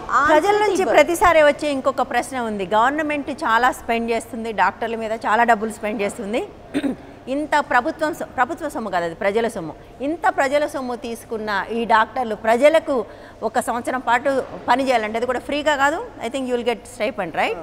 మీకు డబ్బులు కూడా ఇస్తారు, ఫ్రీగా చేయమన్నారు. సో అయినప్పటికీ ఎందుకు వెనకాడుతున్నారనే ప్రశ్న చాలాసార్లు ప్రజల నుంచి వస్తూ ఉంటుంది. ఇది కేవలం మా ఒక్కరి గురించి కాదండి. 1 year మేము చేసి వెళ్ళిపోతాము, మా జూనియర్ వస్తాడు 1 year చేసి వెళ్ళిపోతాడు, ఇంకా అట్లా డౌన్ ద లేన్ ఒక 10 years తర్వాత ఇంకా పర్మనెంట్ రిక్రూట్మెంట్ అవసరం లేదు గవర్నమెంట్కి. టెంపరీగా వాడుకుంటాం, వదిలేస్తాం. పర్మనెంట్ రిక్రూట్మెంట్ అవసరం లేదు. పర్మనెంట్ రిక్రూట్మెంట్ లేనప్పుడు వ్యవస్థ అనేది కొలాప్స్ అవుతుందండి. టెంపరీ మీద ఎప్పుడు కానీ ఏ వ్యవస్థ నడవదు. మేము అదే అడుగుతున్నాం. ఇది నా ఒక్క స్వప్రయోజనం కోసమో నా జూనియర్ కోసమో కాదు. డౌన్ ద లేన్ మొత్తం తెలంగాణ హెల్త్ సిస్టమ్ అంతా కొలాప్స్ అవుతుంది దీనివల్ల. ఇది చాలా కాలంగా ఉంది కదా కొలాప్స్ అయిపోయి. చాలా కాలంగా లేదండి. 2010లో మాతో ఇది స్టార్ట్ చేస్తామన్నారు. 2012లో first batch diploma pass out అయ్యింది. 2012లో 13లో పీజీస్ బయటపడ్డారు లాస్ట్ ఇయర్. వాళ్ళలో మ్యాక్సిమం ఎవ్వరు కౌన్సిలింగ్ అటెండ్ అవ్వలేదు. ఒక 20% కూడా అటెండ్ అయ్యారో లేదో. ఈ ఇయర్ వచ్చింది. జరిగింది 3 times. ఫస్ట్ టైం జరిగినప్పుడు 6 months అయింది కౌన్సిలింగ్. సెకండ్ టైం జరిగినప్పుడు 8 monthsకి అయింది. ఈసారి 9 monthsకి అయింది. అంతే. చాలా ఏళ్ళ నుంచి లేదు, 3 ఏళ్ళ నుంచి ఉంది. 3 ఏళ్ళ నుంచి పీజీ నుంచి వచ్చిన వాళ్ళు, పీజీ పాస్ అయిన వాళ్ళు ఎందుకు కౌన్సిలింగ్ అటెండ్ కాలేదు? పీజీ పాస్ అయిన వాళ్ళకి ఎందుకు కౌన్సిలింగ్ అటెండ్ అవ్వట్లేదు అంటే ఒక రీజన్, ఇట్లా ఇష్టం వచ్చిన దగ్గర న్యూరాలజిస్ట్ని తీసుకెళ్ళి న్యూరో సర్జన్ని తీసుకెళ్ళిపోయి అక్కడెక్కడో నిజామాబాద్లో వేస్తున్నారు. ఒక ఎగ్జాంపుల్ చెప్తా అండి. డర్మటాలజీ పాస్ అయిన అమ్మాయిని తీసుకెళ్ళి ఎక్కడో వేసేశారు. అక్కడ సంహవ్ ఏదో కేసు డెత్ అయింది. డాక్టర్ ప్రాబ్లమా, పేషెంట్ అజాగ్రత్తనా, నర్సుల ప్రాబ్లమా, ఇన్ఫ్రాస్ట్రక్చర్ లేకపోవడం తెలియదు. ఆ అమ్మాయికి రిజిస్ట్రేషన్ లేదు. ఆమె మీద కేసు పడ్డప్పుడు రిజిస్ట్రేషన్ నెంబర్ లేదు. సో ఎవరు బాధ్యత తీసుకోవాలి? రిజిస్ట్రేషన్ లేనందుకు మా అందరికీ డిఎంఈ బాధ్యత తీసుకుంటారు అన్నారు. లాస్ట్ ఉన్న డిఎంఈ చుట్టూ తిరిగి మళ్ళీ కొత్త డిఎంఈ వస్తే కొత్త డిఎంఈ చుట్టూ తిరుగుతోంది. రిజిస్ట్రేషన్ లేకుండా మమ్మల్ని పంపించి ఏం సాధిస్తున్నారు? ఇవన్నీ గవర్నమెంట్ ఆన్సర్ చేయాల్సిన క్వశ్చన్స్ అన్నిటికీ వెనక దాచిపెట్టుకొని ఏమీ లేదు. ఏ క్వశ్చన్ అడిగినా కూడా నువ్వు చేస్తావా చేయవా అంతే. క్వశ్చన్కి ఆన్సర్ లేదు వాళ్ళ దగ్గర ఉంది. ఏ క్వశ్చన్ అయినా వాళ్ళకి ఒకటే ఆన్సర్, చేయనంటున్నారు. మేము చేయడానికి రెడీగా ఉన్నాము. మొన్న ఎమ్మెల్సీ నాగేశ్వరరావు గారు మాట్లాడుతూ క్లియర్గా ఒక మాట అన్నారండి, అందరికీ అర్థమయ్యే ఉద్దేశంలో.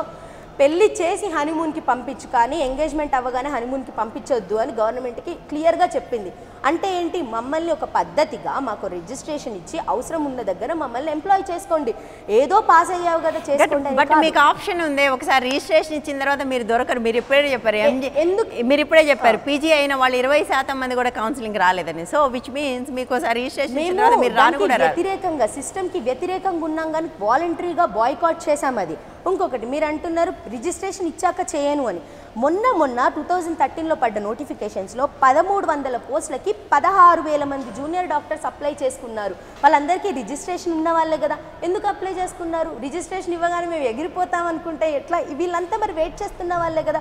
వీళ్ళకి ఆరోగ్య భద్రత లేదు. ఇప్పుడు వచ్చే వాళ్ళని వాడుకొని వదిలేస్తారు. కింది వాళ్ళకి ఉద్యోగ భద్రత ఉండదు. ఎట్లా అంటే ఎవరు మాత్రం పనిచేసేది? Okay, right. చాలా కాల్స్ మనకు చాలాసేపటి నుంచి వెయిట్ చేస్తున్నారు. ఇన్ఫ్యాక్ట్ మన టైం కూడా పూర్తిగా అయిపోయింది. కొన్ని కాల్స్ తీసుకున్నాయి. గుడ్ మార్నింగ్ అండి. ఎక్కడి నుంచి మాట్లాడుతున్నారు? ఎవరు మాట్లాడుతున్నారు? హలో, ఎవరు మాట్లాడుతున్నారండి? ప్రసాద్ అండి, గోపి నుండి. ప్రసాద్ గారు చెప్పండి. మేడం గారు, మనం ఒక 8-9 days కిందట మనం కూడా ఈ టాపిక్ గురించి మాట్లాడుతున్నాం. అవునండి. ఇప్పుడు ఏంటంటే ఒక విచిత్రమైన విషయం ఏంటంటే ప్రభుత్వంలో పట్టించుకోరు. ప్రభుత్వం పట్టించుకోరు. అసలు సామాన్య రోగులు, నిన్న మా ఫ్రెండ్ ఫోన్ చేశారు. మా ఫ్రెండ్ వాళ్ళ ఫాదరు గాంధీలో ఉన్నాడు. చాలా సీరియస్ కండిషన్ అయినా కూడా అక్కడ పట్టించుకునే నాది ఉండదండి. ఈ జూనియర్ డాక్టర్లు అనేది అసలు రూరల్ సర్వీస్ చేయరు. వీళ్ళు పర్మనెంట్ చేస్తే ప్రైవేట్ క్లినిక్లు పెడతామని చెప్పి, ప్రైవేట్ క్లినిక్ మీరు పెట్టమని చెప్పి ఒక హామీ ఇస్తారా? వీళ్ళు తప్ప ప్రైవేట్ వీళ్ళు పర్మనెంట్ చేసిన తర్వాత వీళ్ళు తప్ప ప్రైవేట్ క్లినిక్ ఓపెన్ చేసుకుంటారు. అందుకని మాకు పర్మనెంట్ చేయండి, మాకు పర్మనెంట్ పోస్టులు ఇవ్వండి, అయితేనే మేము చేస్తామని చెప్పి వీళ్ళు అంటున్నారు. వీళ్ళు ప్రజల సమస్యల గురించి ఎప్పుడు పట్టించుకున్నారు? చాలా మంది అవుతారు. క్లినికల్ ట్రయల్స్ బలి చాలా మంది ఇబ్బంది పడుతుంటే ఫార్మా కంపెనీ ఇచ్చులో పడుతుంటే ఏనాడైనా ఈ జూనియర్ డాక్టర్లు క్లినికల్ ట్రయల్స్ గురించి ఏమన్నా మాట్లాడారు? వీళ్ళు వాళ్ళకి తప్ప వాళ్ళకి కావాల్సిన దానికి స్టైఫండ్, మాకు పర్మనెంట్. ఒక ప్రభుత్వం కనీసం వీళ్ళ దగ్గర నుండి 1,50,000 2 లక్షలు ఖర్చు పెట్టి వీళ్ళు చదివిస్తుంటే ఒక సంవత్సరానికి ప్రజల డబ్బులు కేవలం 10,000 రూపాయలు చదివిస్తుంటే వీళ్ళు పనిచేయడానికి ఇష్టపడరు. వీళ్ళు చెయ్యరు. వీళ్ళు గవర్నమెంట్ హాస్పిటల్లో వీళ్ళు పనిచేయడానికి ఇష్టపడరు. అది చెప్తున్నారు. ఇప్పుడు పర్మనెంట్ అయిన డాక్టర్లు కూడా ఏం ఉద్ధరించి చేయలేదు. వాళ్ళు చక్కగా ప్రైవేట్ క్లినిక్ ఓపెన్ చేసుకుంటున్నారు. డైరెక్ట్ గా నేను పోయినసారి కూడా చెప్పాను, డైరెక్ట్ గా ఇప్పుడు హెడ్ ఆఫ్ ది డిపార్ట్మెంట్ నా క్లినిక్ ఇక్కడ పని కాదని చెప్పారు. నా క్లినిక్ అక్కడ. థ్యాంక్ యూ ప్రసాద్ గారు, థ్యాంక్ యూ. ఆయన బహుశా మీకు అర్థమై ఉంటుంది, తీవ్రమైన ఆగ్రహం వ్యక్తం చేశారు. నేను చెప్తాను. ఆయన ఏమంటారంటే ప్రైవేట్ మీరు గవర్నమెంట్ ఉద్యోగాలు అడుగుతారు, అడిగిన తర్వాత గవర్నమెంట్ ఉద్యోగాలు కూడా పూర్తి న్యాయం చేయరు, ప్రైవేట్ క్లినిక్స్ పెట్టుకుంటారు. ఇవాళ ప్రైవేట్ క్లినిక్ లేని గవర్నమెంట్ డాక్టర్లు 1% ఉన్నారా? ఐ థింక్ లేరనుకుంటాను. అందరూ కూడా పర్మనెంట్ ఉద్యోగాలు కావాలంటారు, అక్కడ సర్వీస్ చేయరు, మళ్ళీ ప్రైవేట్ క్లినిక్స్ పెట్టుకుంటారు. మీ దగ్గరకు వచ్చిన వాళ్ళని కూడా వాళ్ళ సొంత క్లినిక్ రమ్మని చెప్తారు. గవర్నమెంట్ హాస్పిటల్స్కి వచ్చిన వాళ్ళకి కూడా ప్రజల కోసమే మేము ఈ పోరాటం చేస్తామని చెప్తున్నారు. నిజంగా ప్రజల మీద వీళ్ళకి ఏ ప్రేమ లేదు. ఉంటే క్లినికల్ ట్రయల్స్ దగ్గర నుంచి ఎందుకు వ్యతిరేకించలేదు? వీళ్ళు అలాంటి విషయాలు ఎందుకు మాట్లాడరు? అలాగే విషద్వారాలతో చచ్చిపోతుంటే వీళ్ళు ఎవరు ఎందుకు కదలరు? వ్యాలిడ్ క్వశ్చన్స్ కరెక్టే, కానీ ఇప్పటికీ ప్రజలకి తప్పుగానే వెళ్తుంది. మేము అదే చెప్తున్నాం, చేసేది గవర్నమెంట్ హాస్పిటల్స్లో కేవలం జూనియర్ డాక్టర్లే. మీరే ఒప్పుకున్నారు ఆ విషయం కూడా. గవర్నమెంట్ డాక్టర్లు ప్రైవేట్ ప్రాక్టీస్ అంటే అది గవర్నమెంట్ వైఫల్యం. Government has all the rights. Government ఎంప్లాయీతో వర్క్ చేయించుకునే రైట్ అనేది గవర్నమెంట్కి ఉంది. అది గవర్నమెంట్ వైఫల్యం. అది చేసుకోవచ్చు. నువ్వు ఈరోజు ఈ టైం నుంచి ఇక్కడ ఉండాలి, ఈ పని చేయాలంటే ప్రతి ఒక్క గవర్నమెంట్ ఎంప్లాయీ వంగి చేస్తాడు. చేయించుకునే తప్పు అది గవర్నమెంట్దే, గవర్నమెంట్ చేసుకోవచ్చు. ఇంకోటి, మాకు ప్రజల పట్ల లేదు అంటున్నారు కదా, ప్రజల పట్ల ఉంది మాకు మాత్రమే. మేము ముందు చేసిన స్ట్రైక్స్లో యూజర్ ఛార్జెస్ గురించి ఆలోచించింది మేమే. ల్యాబ్ ఫెసిలిటీస్ 24 hours ఉండాలి, అప్గ్రేడ్మెంట్ ఆఫ్ టీచింగ్ హాస్పిటల్ ఉండాలి అనేది మేమే. అన్నిటికీ మేమేనండి. మాకు లేదు లేదు లేదు అంటున్నారు కదా, మా దగ్గర అన్ని పేపర్స్ రెడీగా ఉన్నాయి. ప్రజల కోసం 24 hours ల్యాబ్ ఫెసిలిటీస్ ఉండాలనేది దేనికోసం అంటే ఇప్పుడు ప్రధానంగా స్వప్నిక ఈ నెల రోజులుగా జరుగుతున్న స్ట్రైక్లో అతను చెప్తున్నాడు, గాంధీ హాస్పిటల్లో 2 ఏళ్ల పాప చాలా సీరియస్ కండిషన్లో ఉంది, అక్కడ అటెండ్ అయ్యే వాళ్ళు లేరని. ముఖ్యంగా ప్రభుత్వ హాస్పిటల్కి వచ్చే వాళ్ళందరూ కూడా పేద ప్రజలు. ఇవాళైతే ఇప్పుడున్న వాళ్ళైతే పేద ప్రజలే వస్తున్నారు. సో వాళ్ళందరూ తీవ్రమైన ఇబ్బందులు పడుతున్నారు గత నెల రోజుల నుంచి జరుగుతుంది మాత్రమే మీరు గమనిస్తున్నారండి. మీడియా వాళ్ళని 24 hours 365 days we welcome you. మామూలు రోజుల్లో ఎంతమంది ఎంత అవస్థ పడుతున్నారనేది కూడా మీరు ఒక్కసారి చూడండి. ఎప్పుడు మేము అలాంటి స్టోరీస్ వస్తూనే ఉంటాయి. అది చూడండి. ఈ ఒక్క నెల రోజుల గురించి మాట్లాడుతున్నారు. ఇంకోటి, మమ్మల్ని జూనియర్ డాక్టర్లు వైద్య విద్యార్థులుగానే పరిగణిస్తున్నారు. మొన్న రాజయ్య గారు ఉన్న సూపరింటెండెంట్ ఉస్మానియా జనరల్ హాస్పిటల్ క్లియర్గా చెప్పారు, జూనియర్ డాక్టర్లు కేవలం బీపీ పల్స్ చెక్ చేయడం మాత్రమే పనికొస్తారు, వాళ్ళకి మేము చెప్పింది మాత్రమే రాస్తారు అని వాళ్ళంతా ధైర్యంగా చెప్పినప్పుడు ఈ చావులకు మమ్మల్ని ఎందుకంటే బాధ్యులను చేస్తారు? మీకు 2 వైపులు మీరే ఉంటారండి. రూరల్ సర్వీస్ చేయట్లేదు వీరు అంటారు, గవర్నమెంట్ సర్వీస్ అని మాకు చెప్తారు. మీ డాక్టర్లు బీపీ చూడడానికి మాత్రమే పనికొస్తారంటారు, వీళ్ళ వల్లనే ప్రజలు చచ్చిపోతారంటారు. మీ దగ్గర క్వశ్చన్లకు ఆన్సర్ లేకుండా మా మీద వేయడానికి చూడకండి. ఇదివరకులా ప్రజలు లేరు, డాక్టర్లు లేరు, ఎవరు ఇదివరకులా లేరు. ఏదో మీరు చెప్పింది నమ్మడానికి అందరిలోకి మేము వెళ్ళడం జరుగుతుంది. అందరికీ స్పష్టంగా కూడా తెలుస్తోంది ఎవరిది తప్పు అని. ఒక లాస్ట్ కాల్ తీసుకుందాం. ఒక డాక్టర్ గారు చాలా సేపటి నుంచి వెయిట్ చేస్తున్నారు. గుడ్ మార్నింగ్ అండి. Hello okay, right. మనకు టైం కూడా లేదు కాబట్టి కాల్ తీసుకోలేకపోతున్నాం. ముఖ్యంగా హైకోర్టు, మీరు సమ్మె చేయడానికి మీరు డైలీ వేజ్ కార్మికులు గారు మీరు ఎలా సమ్మె చేస్తారు? పోలీసులు, ఆర్మీ లాగా మీది కూడా చాలా అత్యవసరమైన సర్వీస్, మీరు చేయడానికి వీలు లేదు అని చెప్పిన తర్వాత కూడా మీరు సమ్మె కంటిన్యూ చేస్తామని చెప్తున్నారు. ఏం జరుగుతుంది? మాకైతే ఎలాంటి ఉత్తర్వులు అందలేదండి. మీరు స్ట్రైక్ కాల్ దాన్నే ఉంది వాళ్ళ సాయంత్రానికి వచ్చేస్తే మధ్యాహ్నం. అండ్ వన్ మోర్ థింగ్, మీరు అంటున్నారు doctors don't have any right అని. Last time Indian medical association వాళ్ళు నేషనల్ వైడ్ స్ట్రైక్ వెళ్ళినప్పుడు, IMA వాళ్ళు నేషనల్ వైడ్ స్ట్రైక్ వెళ్ళినప్పుడు supreme court clearly stated that yes doctors can go on strike provided you give a notice 72 hours before అని ఇచ్చారండి. మేము notice చాలా ముందు ఇచ్చాము. 16వ రోజు మేము ఎమర్జెన్సీస్ బైకాట్ చేస్తాం. ఇంతలోపు గవర్నమెంట్ అనేది ప్రత్యామ్నాయ మార్గాలు చూసుకోవాలండి, ఆల్టర్నేట్ అరేంజ్మెంట్ చేసుకోవాలి. గవర్నమెంట్ దీంట్లో ఫెయిల్ అయ్యి మళ్ళీ మమ్మల్ని బాధ్యతలు చేస్తారంటే ప్రతిదానికి జూనియర్ డాక్టరే బాధ్యత అంటే ఎలా? ప్రతిదానికి జూనియర్ డాక్టర్ల బాధ్యత. ఎక్స్ప్లెయిన్ చేస్తా అండి. ప్రభుత్వము జూనియర్ డాక్టర్ స్ట్రైక్ చేస్తున్నారు అన్నప్పుడు ఎందుకు స్ట్రైక్ చేస్తున్నారు, ఎట్లా వీళ్ళకి సాల్వ్ చేయాలనేది ఆలోచించకుండా పిల్లు పడుతుంది, హైకోర్టులో వీళ్ళ మెడల్ వంచుతారు అన్నట్టే ఆలోచిస్తుంది. గవర్నమెంట్కి ఇంత చిత్తశుద్ధి ఉందండి. జూనియర్ డాక్టర్ ఎందుకు స్ట్రైక్ చేస్తున్నాడు అనేది ఆలోచించకుండా మిమ్మల్ని టాక్స్కి పిలవం పోండి, హైకోర్టు ఏదో ఒకటి చూసేసుకుంటుంది. మీకు అంత బాధ్యత ఉందా మరి జూనియర్ డాక్టర్ల పట్ల? ఇంకొక విషయం, హైకోర్టు కేవలం జూనియర్ డాక్టర్లను మాత్రమే అడగలేదండి. ఎందుకు వీళ్ళు ప్రతి సంవత్సరం ఇట్లా స్ట్రైక్కి వస్తున్నారు, గవర్నమెంట్ ఎందుకు తప్పు చేసింది, రేపు గవర్నమెంట్ నుంచి ఒక పార్టీని వచ్చి మాట్లాడమని హైకోర్టులో అడిగిందండి. ఆఫ్ కోర్స్ దాంతో పాటుగా ఇంకొకటి కూడా చెప్పింది, పోయిన సంవత్సరం ఇచ్చిన ఏవైతే ఉత్తర్వులు ఉన్నాయో అవి ఇంతవరకు అమలు చేయలేదు. అమలు చేయనప్పుడు మీరు కోర్టు ధిక్కారం వేసి ఉండాల్సింది, దాన్ని బదులుగా ఎందుకు స్ట్రైక్ చేస్తున్నారని కూడా కోర్టు ధిక్కారం వేయడానికి ఇండివిజువల్ ప్రతి దానికి వేస్తామండి. మాకు 1999 కోర్టుకు వెళ్ళి కొన్ని ఉత్తర్వులు తెచ్చుకున్నారు, అవి గవర్నమెంట్ వాటిని ఫాలో అవట్లేదు. అటువంటిప్పుడు కోర్టు ధిక్కారం వేయాలి, అది లాజికల్ గా చేయాలండి. కానీ ప్రతి ఒక్క జూనియర్ డాక్టర్ ఎన్ని పైసలని స్పెండ్ చేసేస్తారండి కోర్టు ధిక్కారం? అది కూడా ఆలోచించాలి కదా. వెయ్యండి అంటారు, అది ఎంత కాస్ట్లీ ప్రొసీజర్. వేసినా కూడా అది 3-4 ఏళ్లకు కానీ అది రాదు ఏది బయటికి. ఆల్రెడీ మేము మా రిజిస్ట్రేషన్ యాక్ట్ మీద సంవత్సరం అయిందండి ఏసీ. ఏమైంది? గవర్నమెంట్ ఇంకా కౌంటర్ ఫైల్ చేయలేదు. మరి సంవత్సరం నుంచి కోర్టు నడుస్తుంది కదా, మా గవర్నమెంట్ని ఫైల్ చేయమని లేదు. సో కోర్టుని మేము కోర్టులో ఎన్ని కేసులు మా ఉన్నాయో మాకు తెలుసు, ఎన్ని మేము పాజిటివ్గా గెలిచామో కూడా మాకు తెలుసు. 1-2 ఓడిపోయామేమో కానీ 98-99 మాత్రం మేము గెలిచామండి. ఇప్పుడు ఏం చేయబోతున్నారు అది చెప్పండి. ఇదైతే ఏ జెన్యూన్ డిమాండ్ మేము చేసేది ఓన్లీ మా ప్రయోజనం కోసం కాదండి. Health system in the state should be స్ట్రెంథెండ్ అనే ఉద్దేశంతో మాత్రమే చేస్తున్నాము. We will continue the strike until hour demands కూడా కాదు, మా రైట్స్ మేము సాధించుకునేంత వరకు. స్వప్నిక, మీరు చెప్తున్నారంటే రాష్ట్రంలో హెల్త్ సిస్టమ్ని బాగు చేయడం కోసమే ఈ స్ట్రైక్ చేస్తున్నామని మీరు చెప్తున్నారు.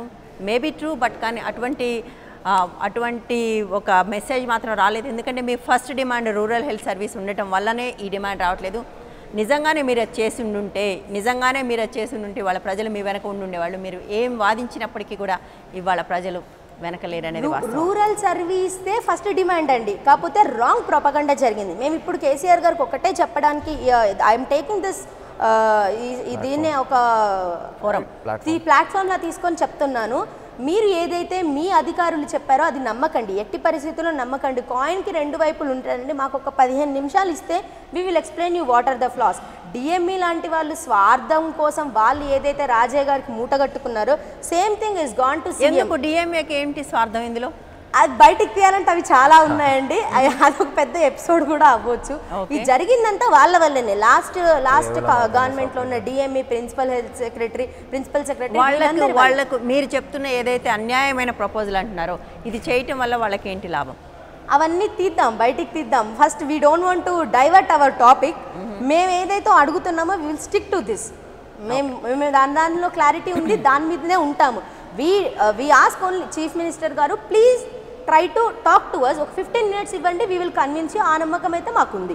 Okay, let's hope so. అటువంటి ఒక టైం మీకు దొరుకుతుందని మేము ఆశిస్తాం. But at the same time as young doctors I'm seriously, అంటే ఇది ఒక సీరియస్ కన్సర్న్ ప్రజల వైపు నుంచి మీకు చెప్పాలి. ఓకే, ఈ స్ట్రైక్ ఉంటుంది పోతుంది కానీ but seriously there is a big disconnect between doctors and population here. ఆ డిస్కనెక్ట్ పోవాలి. అది రూరల్ సర్వీస్ అవుతుందా, వాలంటరీ సర్వీస్ అవుతుందా, అసలు ఎంబీబీఎస్లో రావాలంటే ఏడాది పాటు నువ్వు నర్సుగా పనిచేయాలా అనేదైనా పెట్టాలి. What ever it is. ఇంకే దేశంలో లేని దౌర్భాగ్యం ఈ దేశంలోనే ఉంది. ప్రజలతో సంబంధం లేని విద్య ఇక్కడ ఉంది.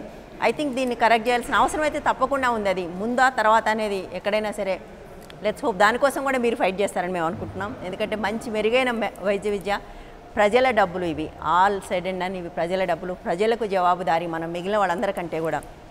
అది కూడా మీరు ఆశిస్తారని అది కూడా మీ నుంచి మేము ఆశిస్తున్నాం. At the same time young doctors విష జ్వరాలతో చచ్చిపోతున్నారు. ఖమ్మంలో, ఆదిలాబాద్లో మీ హెల్త్ మినిస్టర్ అసలు జ్వరాలు లేవు, చచ్చిపోవటాలు లేవు అని ఆయన అంటున్నారు అనుకోండి, అది వేరే విషయం. So disconnect between people and government అక్కడ ఓకే. సో అలాంటి చోట మీరు నిలబడి ఉంటే ఇవాళ మీ వెనక ప్రజలు నిలబడి ఉండేవాళ్ళు. మీరు ఇవన్నీ కూడా ఆలోచిస్తారని ఆశిస్తాను. థ్యాంక్ యూ సో మచ్ మీరు ఉదయం వచ్చినందుకు, మీ అభిప్రాయాలు, మీ వాదనలు వినిపించినందుకు. ఇది ఇవాళ ఎజెండా. తిరిగి రేపు మరో అంశంతో మళ్ళీ కలుద్దాం. Stay tune to 99% TV.